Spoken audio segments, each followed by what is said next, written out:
Flips form the basis of many street tricks, and because I always hear people asking for tips on these, here's a tutorial on crankflips and outflips. True to its name, a crankflip is where you jump off the unicycle and kick the cranks a full revolution before landing. It's not particularly hard, but it is difficult to commit when you first start. I think it's good to begin learning this trick by doing some small revs. This just helps get you used to the fact that your cranks aren't always going to be in the same position when you're in midair.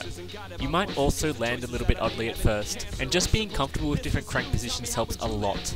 Next comes learning how to flip. You're not going to try and land the trick now, you're just going to try and get the pedals to go a full revolution. If you can, try and get one foot back on the pedal at least. To get a smooth flip, watch what I do here.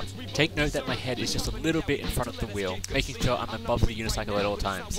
When I start the flip, only the tips of my toes are on the pedals and they're not in a horizontal position. I put weight on both pedals and flick my back foot off as I push forward with my front foot. This outward flicking motion creates a smooth snap and a quick flip.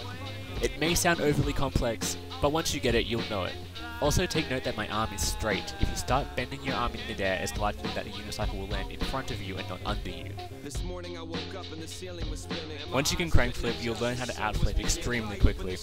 I personally think this is easier than hick flips, because you ride into it the same way you would ride into a crank flip, and it just makes it a little bit easier to commit to.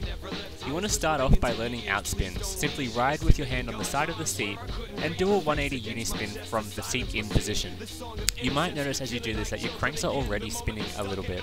All it takes is that extra little push to make it an outflip. The main thing that might throw you off from learning outflips is that you'll start with your hand on the very side of the seat so you can get the full spin.